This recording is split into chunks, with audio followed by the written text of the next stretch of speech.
and if you're trying to sell a business, it comes back to the 3 Ps, and you got to start 3 to 5 years prior. So people, profit, and processes. Okay. Right. So you have to have your books clean, get all your personal junk out of it. Yeah. Yeah. and you have probably you want to show 3 to 5 years of a trend.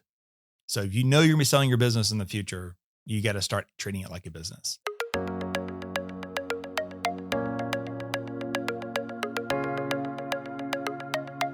Welcome to a Wiser Retirement Podcast. Are you curious about how to retire as a business owner, whether that means selling your business or passing it on?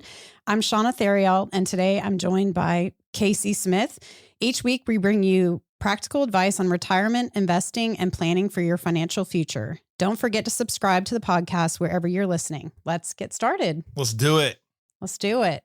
This is the second week I've been put on the other side of the desk. I don't know if I like this or not. Weren't we supposed to switch spots, though? I feel like it's backwards. That's true. Well, they can probably flip the video. But the reality is, with this subject, you're the business owner. So this is a good subject for you. I am a business owner. I feel like more of a business owner in the last 6 months with, we got 18 plus people here now. Yes. Doing a lot of business owner stuff. Yes. You know? Yes.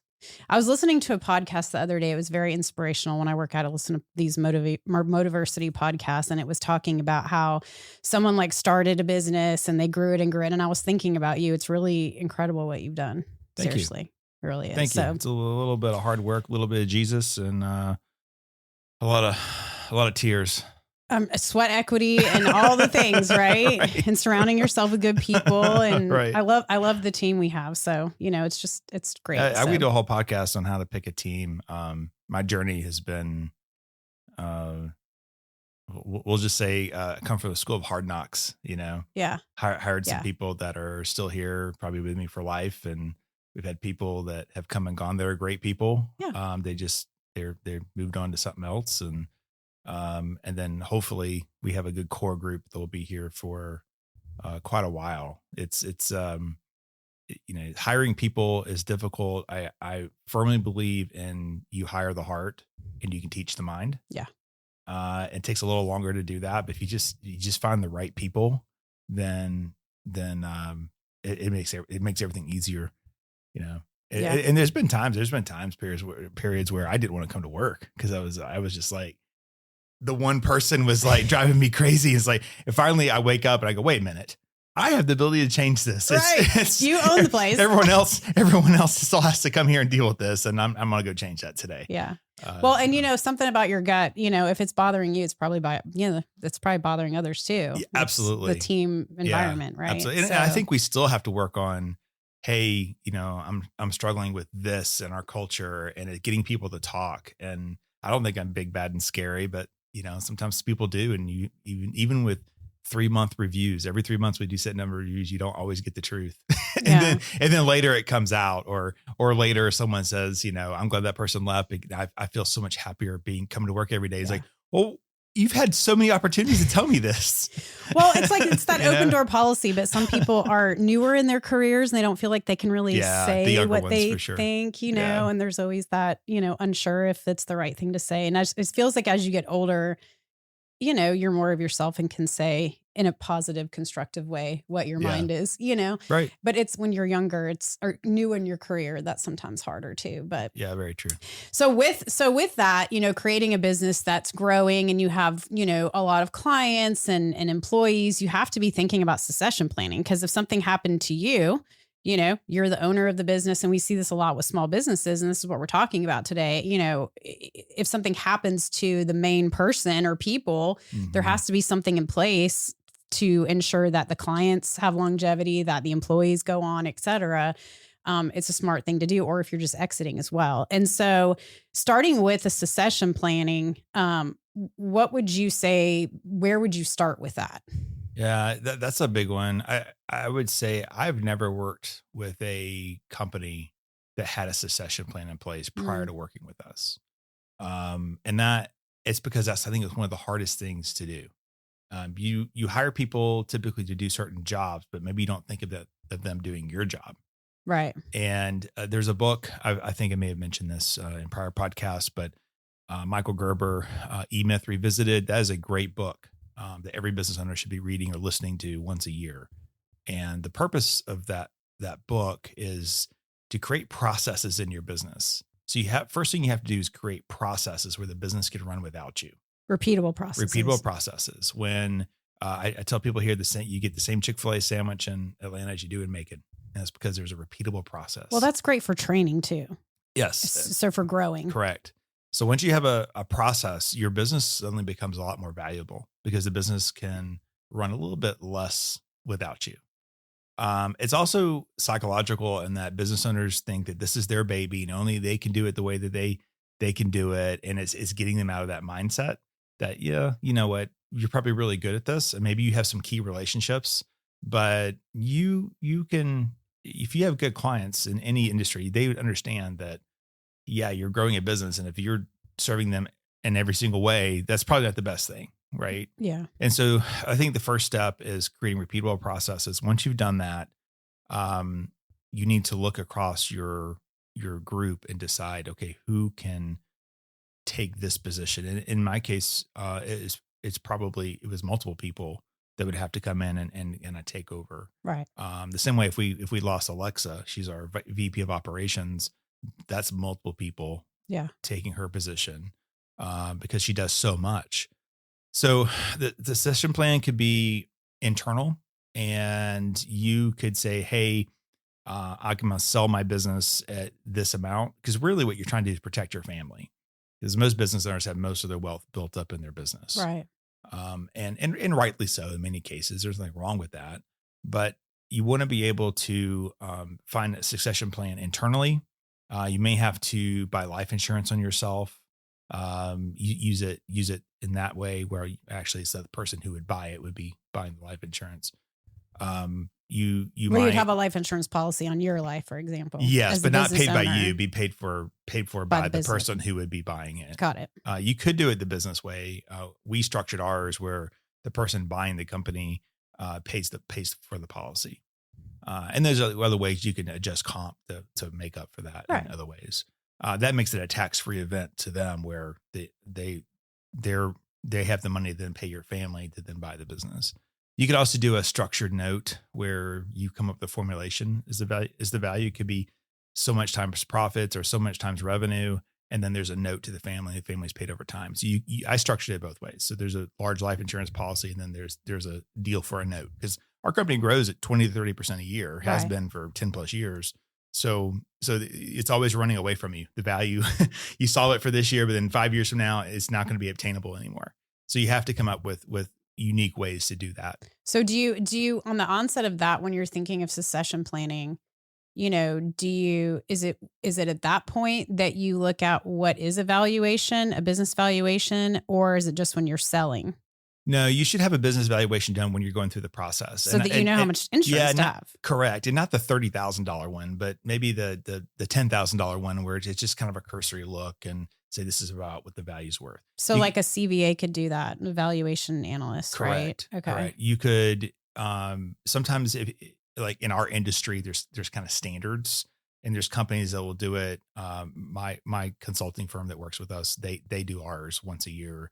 And I pay $500 a month to be a part of the program. Not a big deal, right? Right. Other industries, if there's like organizational groups, like if you own a dry cleaner, which is probably some national dry cleaner association or something, they probably have tools to help you determine for your industry what it's worth. Manufacturing would be the same thing, which kind of takes me to my second point of maybe you don't have internal opportunities, but you have frenemies that own a business and you share information, but you compete, but you don't really compete. You could always go to them and say, hey, I need a catastrophic agreement with you. If I die, you'll buy my business for my family. You kind of have to disclose, unless it's just a no brainer of a deal. You probably need to disclose like your P&L balance sheet and say, this is the situation. Yeah. Cause who was time to buy something? They don't even know the financials of it. Don't even know what it is. But in our industry, like with solo advisors, they might call me and say, something happens to me. Will you buy my company out at 2 times revenue? Yeah. Oh yeah, absolutely. I don't need to see your books at all because I'm not even going to use your location anymore. I'm just going to absorb it into my business if you're local. Right. Yeah. Now, if you were In California, well, that'd be a different story. I'd have to see, will this would even be profitable? Would this kill me if I Right. tried to buy you? Right. Um, So it's really at first identifying maybe who it would be. So either yes. somebody internal, somebody external, so that way you can start putting your plan in place. I mean, that would be the first step, is thinking of where you would want it to Correct. go if something were to happen to you, or if you're just exiting, or do you write it the same way? I guess you could change it if you're exiting and retiring. Yeah. I think the first thing is the catastrophic, you hit by the bus. Right. I think it's less likely, but it's also what ends up getting your family a goose egg instead of, $1 million or $10 million, $20 million, is because you had no planning and the clients just kind of wither away. Right. I told a story with Michaela, I think in our last podcast, about a dry cleaner, or it was a vet that the gentleman got cancer, and he ended up just dissolving the business. Yeah. He didn't sell it. Mm. Yeah. He built it his entire life, and he said, "Oh no, I'm not going to do this anymore," and just shut it down. Yeah. Where that business had value to it. So you don't want that to happen to your family. Or to the employees and the clients. And absolutely. If you build something your whole life, like I would think, Correct. So yeah, the problem is that there's no like one way. I can't write you a formula on how you do this. Right. It's a conversation, and it starts with something happens to you. You don't go to work the next day. Describe to me what happens with your company. Okay. So that could be a consultant, that could be an attorney. Who would they reach out to do that? Yes. Okay. It depends on the industry, I suppose. Yeah. Attorneys can be very difficult. I've worked with so many. They just don't know. They just, because they don't know your industry very well. My first draft of a succession plan was horrible. Mm-hmm. And then the consultants that I used had documents that were boilerplate. I didn't like those. I ended up blending the two together. Okay. I sent it back to the same attorney who was supposed to only do corporate law. And I said, "Hey, this is what I'm thinking." "Oh yeah, we can do that." It's like, "Well, why didn't you help me brainstorm that to begin with?" Yeah. So it was a lot of me driving, this is what I want to happen. Okay. And trying to piece it together. I mean, you're probably the best person to think of that, since it's your business and what it would Correct. look like, right? I think that there could be key questions they could ask. And I didn't get that experience. Yeah. But again, that's why you go back to your association and figure that out. It's really what two people agree to. So in our case, Alexa had to agree that these are the terms, and she would accept those terms. And that's really part one for us, because, part two is, how do I get equity to employees? Well, in order to do that, I had to solve part one first. Right. So it's like these steps as you go through, and we could do a whole different podcast on that. But I don't think that if you want to retire and sell the business, that's different, because you're not just gone one day. You're probably working it out over time. Mm-hmm. We have a client who bought 8 restaurants in Seattle, Washington, 8 cute little diners. And the gentleman she bought it from is going to work with her for about 1.5 years. Yeah. And show her the business. Yeah, this is how we do things. And mm-hmm. he's been really open to, I think, allowing her to make some changes, and he welcomed that. He's probably just burnt out over these years. Yeah. But that's a normal situation. It was a business for sale. She did not know him otherwise. She found the business listed. She interviewed him, learned more about it. He'd gone through this try to sell journey, I think, for a couple of years. So that's a normal plan. Right. And she got to see the book. She did her due diligence. Right. She understood what the value was. That would be a normal. Which is true with a lot of businesses. So it's like dentists, doctors. I mean, a lot of times orthodont, they'll hire an associate to come in, learn the business, and mm-hmm. keep the face with, whoever built the practice, and then slowly transition. And then, It comes back, if you're trying to sell a business, it comes back to the 3 Ps. And you got to start 3 to 5 years prior. So people, profit, and processes. Okay. Right. So you have to have your books clean, get all your personal junk out of it. Yeah. Yeah. and you have probably want to show 3 to 5 years of a trend. So if you're going to be selling your business in the future, you got to start treating it like a business. Okay.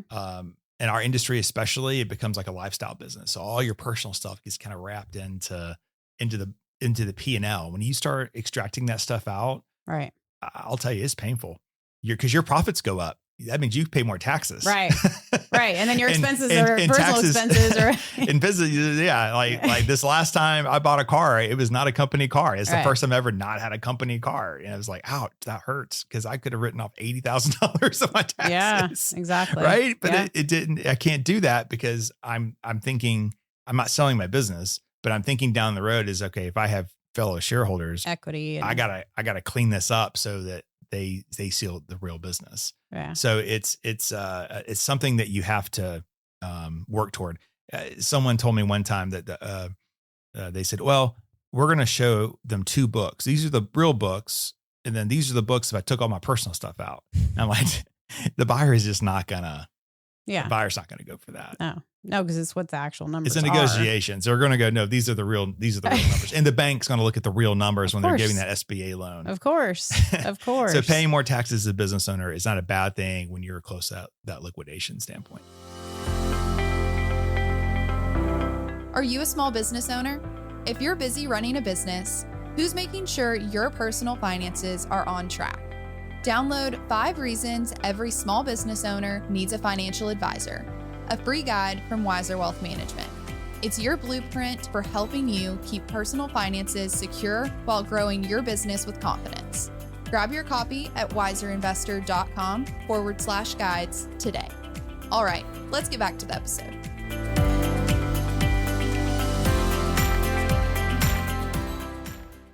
Well, does it look any different if like you're wanting to pass the business on to family members or, through your estate? Does it look any different than that and pass it on to where you have new owners coming in that are maybe family members? Yes. We had a case we've done recently where we actually created, as a financial advisor, my goal is to be the quarterback and make sure that everyone's moving in the right direction. So I'm more of organizing the meetings and making sure that the CPAs and the attorneys understand the wishes of the client and that, because a lot of times to the client, everyone's speaking a different language. So CPAs speak accountant language, and the attorneys are talking about all these different types of trust and everything. And then the eyes kind of glaze over. So what we did is we had dad owned a business. We wanted to pass it to his daughters. So he created a trust and he gifted over time. He's gifting the business into the trust. Once it's in this trust, it's an irrevocable trust, and it's really the beneficiaries are the grandchildren. So that's how you skip it to the next generation. But the parents, his kids, get to then manage it, and they reap a big benefit. Get paid on it. So when it's in there, he created a kind of a management or a council. So it's the daughters, and they make business decisions. And then one of the son-in-laws is the president. And then one of the son-in-laws works in sales. The other son-in-law, I think, is like tech or something in the business. And the daughters are the owners, and they're all like stay-at-home moms. Yeah. But the business will keep going through that entity. And then as you see the next generation, they'll bring in them into the trust as owners, right? Equity holders. If people pass away, the next generation, and the third generation down will have to probably revamp some things. But that's just mere, if I'm correct, and I'm asking, is that gifting it out of your estate over time? Yeah, is basically what it is. His full exclusion. You're not getting paid on that, other than maybe your salary. Well, the difference is the kids were getting just salaries. But now, what about the owner? The kids are owners. Yes. And so they're getting the profits. Got it. So they went So what about like the original owner? Like if it was you, for example. So it's like this is you just gifting it. He's gifting it. He still has voting rights. Okay. So they don't receive voting rights until he passes away. Gotcha. So he still fully controls his business. But the profits are able to then now it's just, in his case, he's over the exclusion. Right. So they're going to have to pay 50% tax, above the exclusion, death exclusion. So it's getting out as much as possible. And then we did the same thing. He had a bunch of rental properties, nice vacation type properties, and we were able to put those into a separate LLC and hopefully divide those shares up. So when it gets valued, it's valued less. Yeah. It's the same way with his estate. It will get valued less because if each person owns a third, is worth a third is worth less than the whole. Right. So it gets valued less. Right. Discounted. So all this was orchestrated through the attorneys that we chose for the project. And I will say there had to be a lot of repeat meetings over the topic because it gets very convoluted. So complex. You're asking really, these are educated people working in probably more of a blue collar type environment. Yeah. So they're not, for lack of a better word, they're not dumb people. No. But these concepts just get real. Even I meetings. Well, even in finance, those are really even complex. I was meetings. I was like drawing little pictures to myself, and with the little flow charts, going, "Okay, this makes sense now." And right. I try to repeat that. And you're in the industry, so it's Right. just a complex situation. I'll give him a plug. Scott Gregory Doyle. He's Yeah. probably the best M&A guy. I'd say in the state of Georgia. He's very calm. When you have buy M&A type stuff, people's emotions get the best of them, and there's a lot of fiery meetings sometimes. Yeah. Especially if it's a buyer trying to get a better deal, and Yeah. you have the And it's your life's creator work. of the baby, the life's work, and you're valuing someone's life's work. He's just like Yeah. super chill, but also very smart, and he's seen so many deals. He knows how to get the parties to come together. And in this case, no one was upset with this inside the family. They just didn't understand. And so, it's like they're like, so how do we make another $500,000 a year? Is this possible? And talking to the children, I said, yes, because it's the profits. Your dad is taking these, and now he's just shifting it them toward you because he doesn't need any more resources for himself. He's trying to reduce his tax exposure Correct. and his estate and all that. Correct. So Yeah. it's going to be great for the family. And I when the client came in, I saw this, and I work for the rest of the other family too. So they're all clients here. Yeah. And he says, well, I'm trying to sell my business. I said, well, why would you sell your business? Why wouldn't you just move it to this person? And he told me all the reasons why he wouldn't. And I said, well, that sounds like a problem from a long time ago. That's probably no longer a problem. People have grown up and they're all successful in their own right. So why don't we revisit this? So we're able to take something that, because he had a couple of failed public sales. Yeah. And we're able to kind of move it back to keep it within the family. Hopefully, multi-generational wealth is created out of this. Yeah. And I know sometimes the family just don't want the business. So, Yeah. there's very that true. too. Very which true. Which is heartbreaking for a parent. My kids are 20, 17, and 13. I have no idea if they want to be in finance or not. I certainly would never push them here. I worked hard to get to this point, and I want them to pursue their dreams just like I got to pursue mine. Yeah. Maybe with a little more efficiency, a little more resources behind them to kind of push them along. But you want you don't want to force someone into your business. I think it was. They're not going to love it like you are if they don't want it. No, and I would have to go back. I've read this in one of my books. I believe it was Rockefeller that, and I could be totally botching this, but I believe it was Rockefeller. His son did not take over the family empire. His son actually became ran the charitable foundation. But his son had zero interest in being a business person, but was more concerned about helping people. So you have to figure out what people's strengths are and what they want to do. And we see that in very wealthy families. Occasionally you see an artist and they don't make as much. They live off this trust fund or whatever, but they're pursuing their dreams. Right. So I think the important thing is to raise kids that are productive members of society.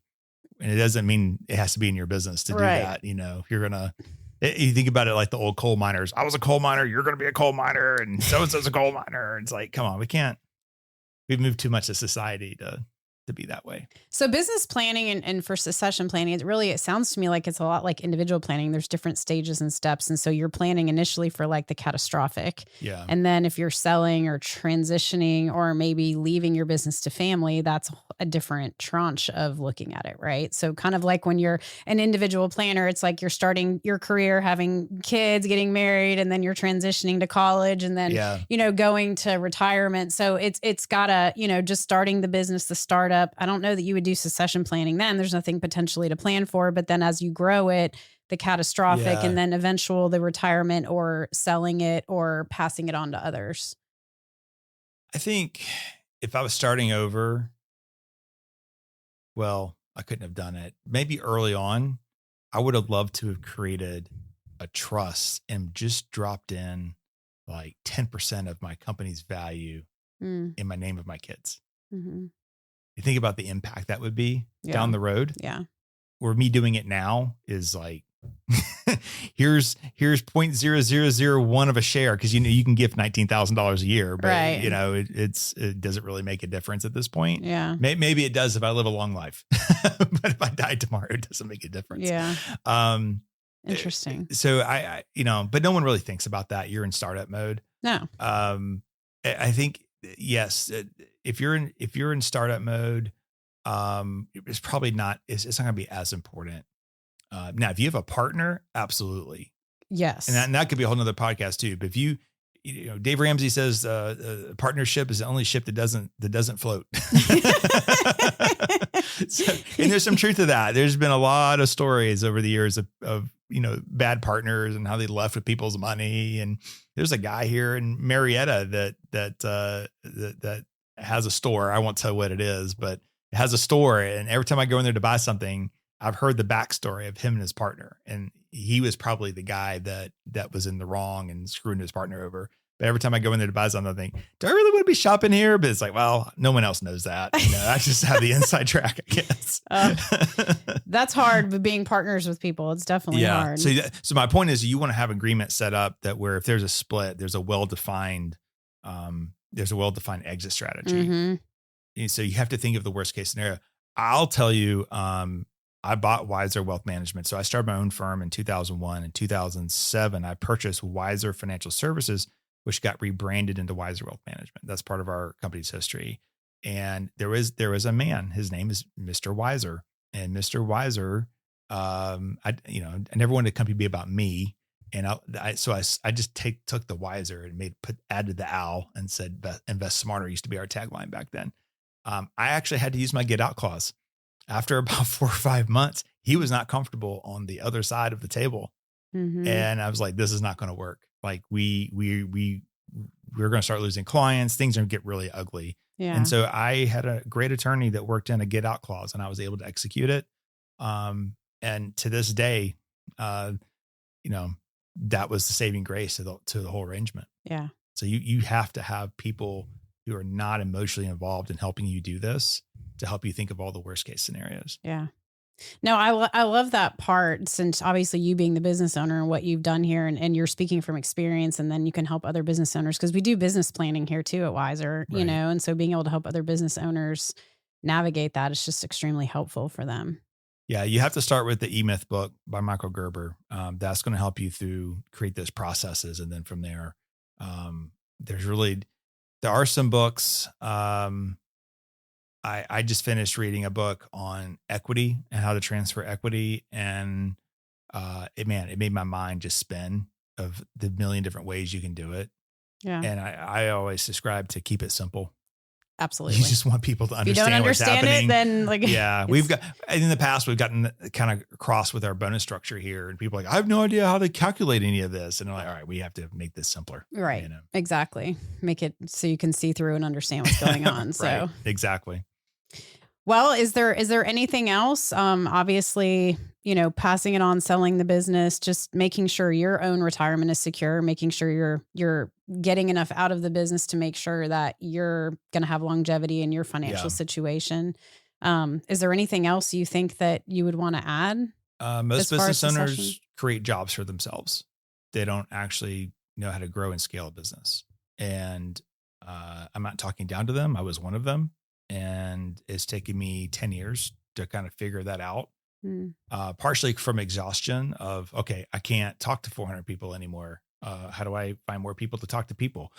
Yeah. I have all these people who want to talk to me, but I'm not the best person to do that anymore, because I'm pulled in a million different directions, where you're much better off talking with a person like you, like Michaela, William, Grace, right? Yeah. Who their sole job is to listen and advise, right? Right.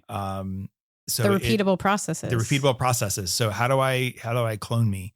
And as you know, we have 80 something workflows, and the workflows help us make sure that the advice is being given the way that I've always given advice. Right. So whether you work with anybody at the firm, it doesn't matter. You get the same sandwich. Right. That's the important part. Right. Right. Well, and the other thing is like our hiring process, right? I think it's, having the right people in the right seats and, making sure they're a fit culturally, and then hiring for the heart and training the job through the processes and procedures we've put together. And so I think that because the clients know and trust you and know what you've built, they're going to trust whoever you have them work with. Right. Right. So, because it's the branding. So that's very important, the name, and what you've created.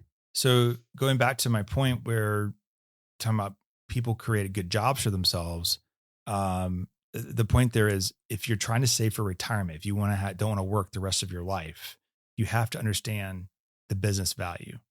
So you have to early on have an idea of what it is you're creating and potentially what you could transition the business for.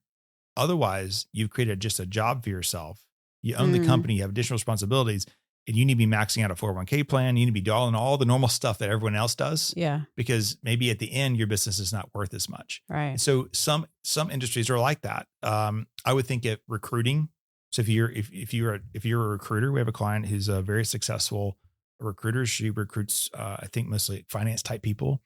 CFO type level.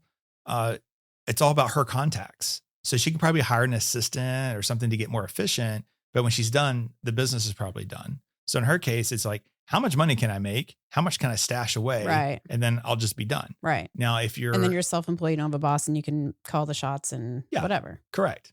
So you really have to, and so maybe start with the end in mind. Yeah. So my point is maybe you have a business that isn't sellable. Or maybe and we have another client is doing his own tech startup, and he's I think maybe year 4 now. So maybe he's building something with the end in mind. He's trying to solve a problem. Every business has to solve a problem. So he's trying to solve a problem, knowing that his payout should look like this, and he has to build his solution big enough that someone's willing to pay for that. Right.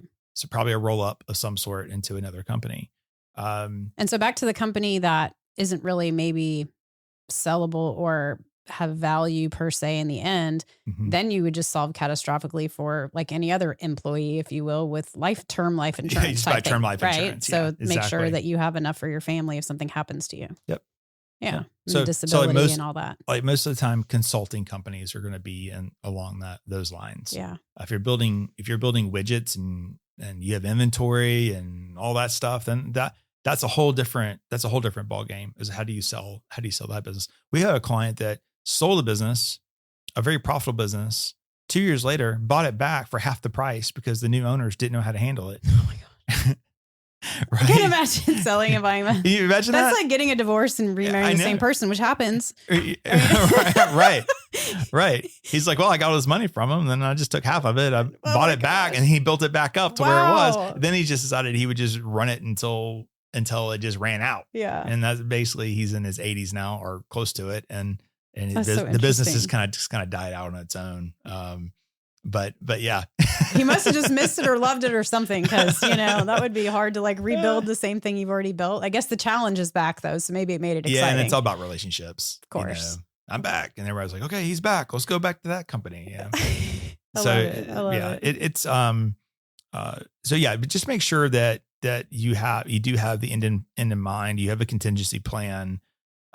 Being a business owner has great rewards. My kids see me work all the time, but I'm also present.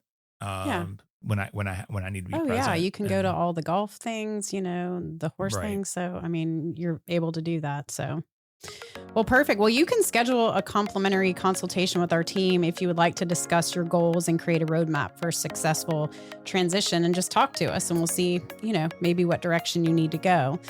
We have some other podcasts linked to the show notes below. Episode 283, How to Manage a Sudden Money Windfall, and episode 247, Why It's Crucial to Separate Your Business and Personal Assets. There's a couple educational, financial, business-related videos as well. But thanks for listening to today's episode. If you're interested in learning more about Wiser Wealth Management or want to schedule a consultation to meet with one of our fiduciary financial advisors, you can do so by going to wiserinvestor.com or by clicking the link in the episode notes. We'll see you next week. Good job, Shauna. Thanks for listening to a Wiser Retirement podcast. We hope you enjoyed today's episode. Make sure to subscribe wherever you're listening. That way you don't miss any new episodes. We'd also appreciate if you could leave a rating and review. If you have any questions about anything that was discussed today, head to wiserinvestor.com and reach out.